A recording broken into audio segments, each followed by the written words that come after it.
وَلَقَدْ يَسَّرْنَا الْقُرْآنَ لِلذِّكْرِ فَهَلْ مِن مُّدَّكِرٍ۔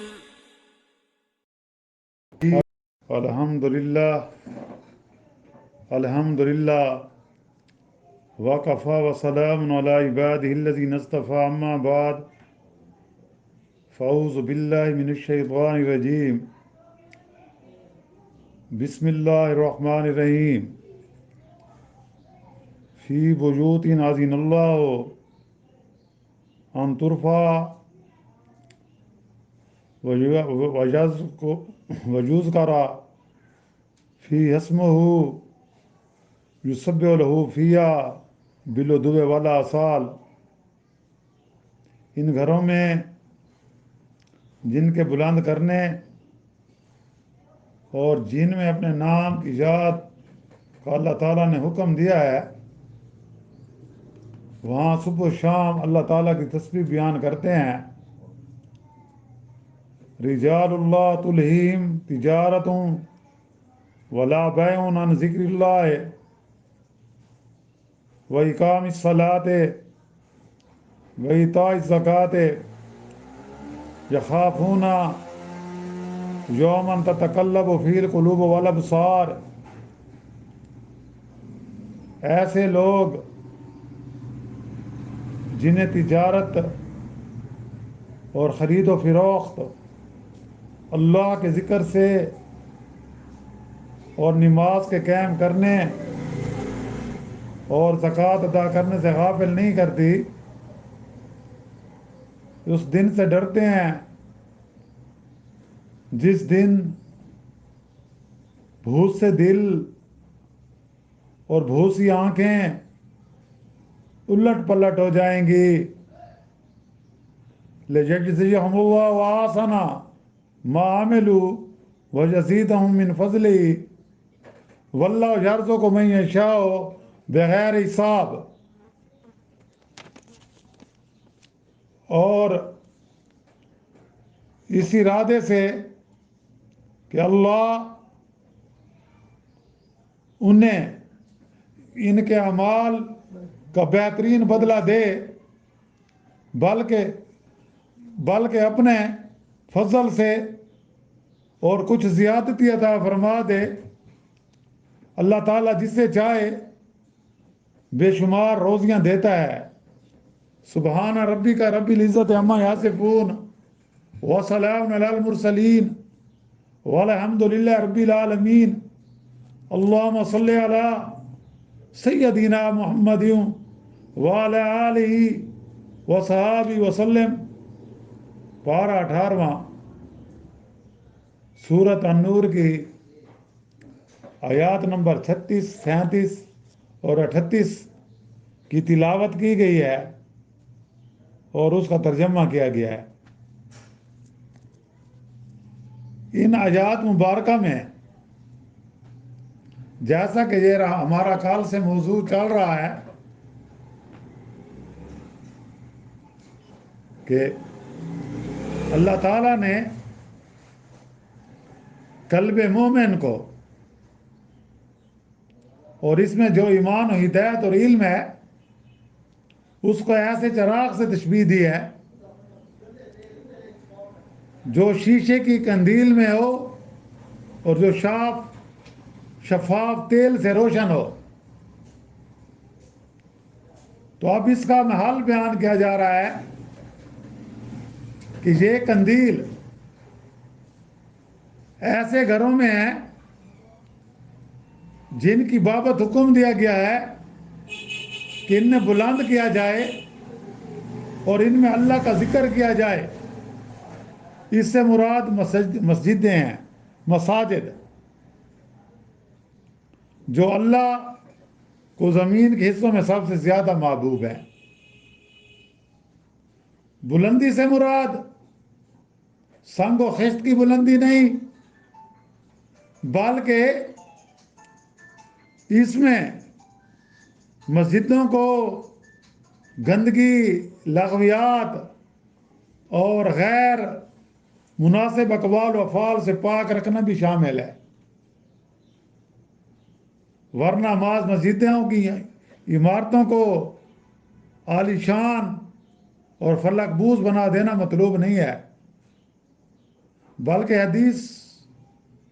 احادیث مبارکہ میں ہے کہ مسجدوں کو زر نگار اور زیادہ آراستہ پیراستہ کرنے سے منع کیا گیا ہے کہ آپ مسجدوں کو خوبصورت تو بنا دیں لیکن وہاں نماز پڑھنے والے نہ ہوں، لیکن نماز کے لیے لوگ جائیں تو دنیا کی باتیں کرنا شروع کر دیں، دنیا کی باتیں کرنا شروع کر دیں، بجائے اللہ سے تعلق جوڑنے کے مسجد کی زیب و زینت میں کھو جائیں۔ ایک روایت میں یہ بھی آیا ہے کہ اللہ تعالیٰ معاف کرے کہ جو لوگ مسجدوں میں جاتے ہیں اور دنیا کی باتیں کرتے ہیں تو اللہ کے فرشتے ان سے مخاطب ہوتے ہیں کہ اس کو تو ولی اللہ، اے اللہ کے دوست چپ ہو جا۔ پھر بھی وہ دنیا کی باتوں میں لگے رہتے ہیں تو پھر وہ کہتے ہیں اے اللہ کے دوست، اب اللہ کے دوست نہیں کہتے، چپ ہو جا کہ تجھ پر اللہ کا غضب ہے۔ پھر بھی اگر وہ باتوں میں لگے رہتے ہیں تو تیسری بار وہ کیا کہتے ہیں، اس کو تو لعنت اللہ، کہ چپ ہو جاتی تجھ پر اللہ کی لعنت ہو۔ آج دیکھو مسجدوں میں ہم نماز کے لیے جاتے ہیں، دنیا کی باتیں کرنا شروع کر دیتے ہیں۔ نیز مسجد کا احترام یہ بھی ہے کہ جب آپ مسجد میں جائیں اگر وقت مکروہ نہ ہو تو 2 رکعت میں تحیت المسجد پڑھ لیں۔ مردوں کے لیے گھر کی نسبت مسجد میں فرض نماز کا پڑھنا بہتر ہے، اور اس جو سنت ہے وہ گھر میں آ کر پڑھے، کہ آپ صلی اللہ علیہ وسلم نے یہ بھی فرمایا ہے کہ اپنے گھروں کو سنسان نہ کرو۔ عورت کے لیے گھر میں پڑھنا افضل ہے۔ ایک حدیث میں تو یہ بھی بتلایا گیا ہے کہ قرب قیامت کے علامات میں یہ بھی ہے کہ مسجدوں کو خوبصورت بنایا جائے گا، ان کی خوب زیب و آرائش کی جائے گی، لیکن نماز پڑھنے والوں کے دل میں اخلاص نہیں ہوگا، یعنی شو ہوگی، شو بازی ہوگی۔ اور یہ روایت ابو داؤد کتاب الصلاۃ باب فی بناء المساجد میں ذکر ہے۔ اور مسجد کی فضیلت یہ بھی ہے کہ جو آدمی مسجد کی خدمت کرتا ہے، مسجد کی اس کی صفائی کرتا ہے، اس کی صفائی کا خیال رکھتا ہے، مسجد بناتا ہے اللہ کی رضا کے لیے، تو قیامت کے دن اللہ تعالیٰ اس کو جنت میں مال عطا فرمائیں گے۔ یہ بھی ہے۔ تو جس طرح مسجدوں میں تجارت اور کاروبار اور شور و شوب ممنوع ہے، جیسا کہ رجال اللہ تلہیم تجارت ولا بیع عن ذکر اللہ وإقام الصلاة وإیتاء الزکاة یخافون یوما تتقلب فیہ القلوب والابصار، کہ ایسے لوگ جنہیں تجارت اور خرید و فروخت اللہ کے ذکر سے اور نماز کے قائم کرنے سے اور زکوٰۃ کے ادا کرنے سے غافل نہیں کرتی، اس دن سے ڈرتے ہیں کہ جس دن بہت دل اور بہت سی آنکھیں الٹ پلٹ ہو جائیں گی۔ یعنی جب اذان کی آواز سنتے ہیں، جب اذان کی آواز سنتے ہیں تو وہیں اپنا کاروبار روک لیتے ہیں، وہ مسجد کی طرف رجوع کرتے ہیں، مسجدوں میں چلے جاتے ہیں، کاروبار کی پرواہ نہیں کرتے، کاروبار کی پرواہ نہیں کرتے، بلکہ وہ ایسے لوگوں کو، یعنی ان کی تجارت اللہ کے ذکر سے کیا کرتی ہے، دور نہیں کرتی۔ اللہ کے ذکر سے ان کو روکتی نہیں. ان کا اللہ کے ساتھ اتنا مضبوط تعلق ہوتا ہے کہ وہ اپنی تجارت کی پرواہ نہیں کرتے. تجارت کی پرواہ نہیں کرتے. کیوں؟ اللہ تعالیٰ نے مسجدوں کو اپنا گھر کہا ہے. اور اس طرح مسجدوں میں تجارت ممنوع ہے، شور و غل بھی ممنوع ہے. کہ یہ مسجد کا اصل مقصد کیا ہے؟ وہاں اپنی عبادت کرنی ہے. مسجدیں عبادت گاہیں ہیں، اس لیے اللہ نے ان کو اپنا گھر کہا ہے. وہاں آپ نہ شور و غل کر سکتے ہیں، نہ دنیا کی باتیں کر سکتے ہیں. یہ عبادت کے منافی ہے. نہ وہاں آپ کاروبار کر سکتے ہیں، نہ اگر کسی کی کوئی چیز گم ہو جائے مسجد میں اعلان کر سکتے ہیں. یہ مسجد کے آداب ہے. جنبی حالت میں آپ مسجد میں نہیں جا سکتے. پاک و صاف ہو کر مسجد میں جائیں. کیوں؟ کہ مسجد اللہ کا گھر ہے، یہ پاک جگہ ہے. ویسے تو اللہ تعالیٰ نے ہم امت محمدیہ صلی اللہ علیہ وسلم پر بڑی کرم نوازی کی کہ ہمارے لیے تمام زمین کو مسجد بنا دیا. لیکن جو پھر مخصوص جگہ مسجد کے لیے بنائی جاتی ہے تو وہ پھر اللہ کا گھر کہلاتی ہے. وہ جگہ کیا بن جاتی ہے؟ اللہ کا گھر بن جاتی ہے.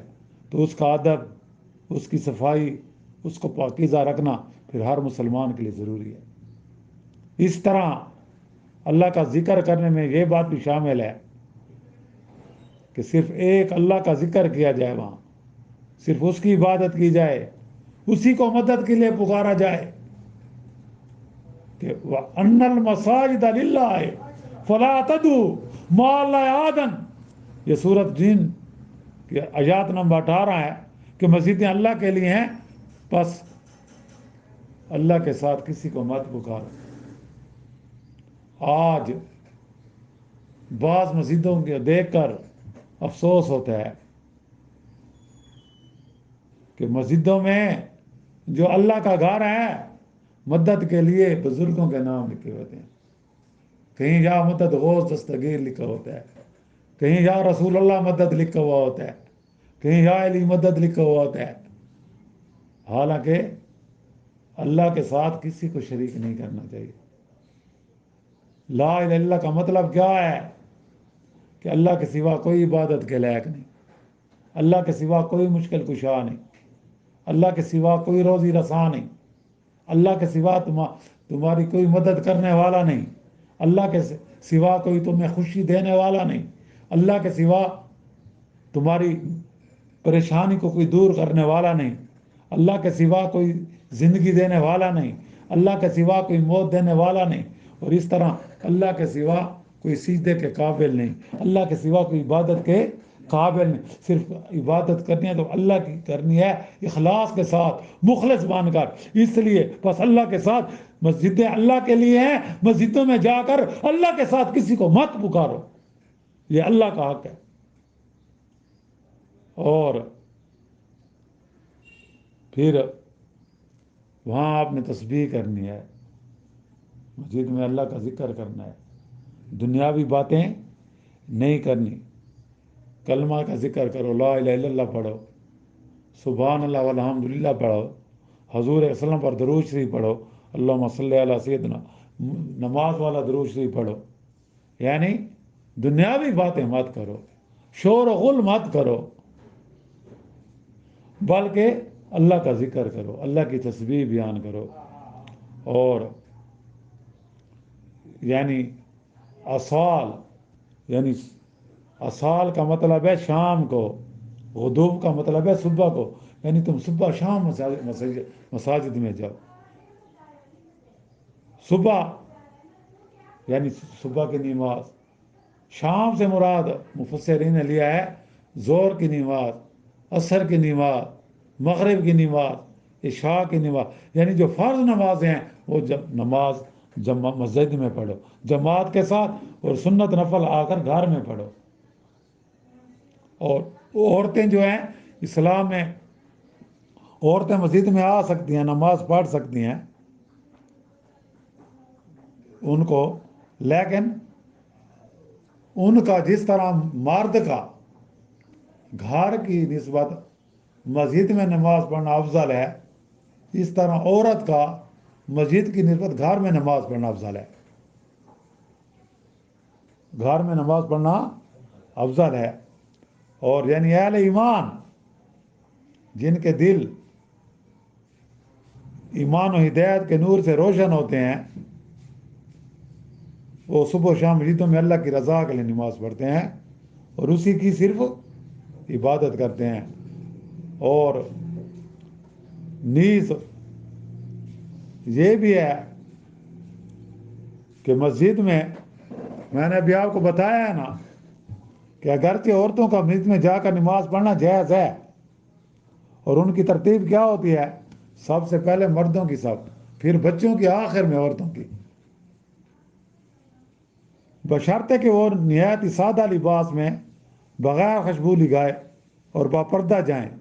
اس طرح عہد رسالت میں عورتیں مسجد نبوی میں نماز کے لیے حاضر ہوتی تھیں، تاہم ان کے لیے گھر میں نماز پڑھنا زیادہ بہتر اور افضل ہے. حدیث میں بھی اس چیز کو بیان کیا گیا ہے کہ عورتوں کا گھر میں نماز پڑھنا افضل ہے، کیونکہ فتنوں کا دور ہے. آج کل فتنوں کا دور ہے، عورت کا گھر سے نکلنا معیوب ہے، اس لیے عورت کا اب گھر میں نماز پڑھنا بہتر ہے ان فتنوں کے دور میں بھی. ابو داؤد کتاب الصلاۃ میں یہ حدیث بیان کی گئی ہے کہ عورتوں کا مسجد کی نسبت گھر میں نماز پڑھنا افضل ہے. اور دوسرا یعنی جب قیامت کا دن آئے گا نا، اس دن پھر بڑا سخت وقت ہوگا کہ نماز پڑھی تھی، نماز قائم کی تھی، اور جو صاحب نصاب ہیں ان سے بھی پوچھ گچھ ہوگی کہ زکوٰۃ ادا کی تھی؟ جب تم زکوٰۃ دے سکتے تھے تم نے زکوٰۃ ادا کی تھی؟ یعنی شدت فضا اور ہولناکی کی وجہ سے اس دن کوئی جواب نہیں دے سکے گا. یہ پوچھ گچھ ہوگی کہ جس طرح دوسرے مقام پر ہے وَانذِرْهُمْ يَوْمَ الْعَاصِفَةِ إِذِ الْقُلُوبُ لَدَى الْحَنَاجِرِ كَاظِمِينَ. سورۃ مومن کی آیات ہے کہ ان کو قیامت 18ویں نمبر پر ہے کہ ان کو قیامت والے دن سے ڈراؤ. وَانذِرْهُمْ يَوْمَ الْعَاصِفَةِ کہ ان کو قیامت، عاصفہ سے مراد یہاں قیامت کا دن، کہ اس دن سے ان کو ڈراؤ کہ اذا القلوب لدى الحناجر کاظمین، کہ جس دن دل گلوں کے پاس آ جائیں گے، غم سے بھرے ہوئے ہوں گے. ابتدان دلوں کی یہ کیفیت سب کی ہوگی، مومن کی بھی اور کافر کی بھی. قیامت والے دن اہل ایمان کو نیکیوں کا بدلہ اضعاف و مضاعفہ کئی گناہ کی صورت میں دیا جائے گا، اور بھوتوں کو بے حساب ہی جنت میں داخل کر دیا جائے گا. وہاں رزق کی فراوانی ہوگی، اور اس میں جو لوگ مومن ہوں گے، نماز کے پابند ہوں گے، زکوٰۃ ادا کر، وہ خوشی میں ہوں گے، اور جو کافر ہوں گے وہ مشکل میں ہوں گے. اللہ تعالی ہمیں دین کی صحیح سمجھ عطا فرمائے. وآخر دعوانا ان الحمد للہ رب العالمین. اللہم ربنا آتنا فی الدنیا حسنۃ وفی الآخرۃ حسنۃ وقنا عذاب النار وادخلنا الجنۃ مع الابرار یا عزیز یا غفار یا رب العالمین. یا اللہ تو جب تک ہمیں زندہ رکھ، ہمیں نیک عمل کرنے کی توفیق عطا فرما، اور ان نیک عمال کو اپنی بارگاہ میں شرف قبولیت عطا فرما، اور اس کا ثواب، ان اعمال کا ثواب حضرت آدم علیہ السلام سے لے کر قیامت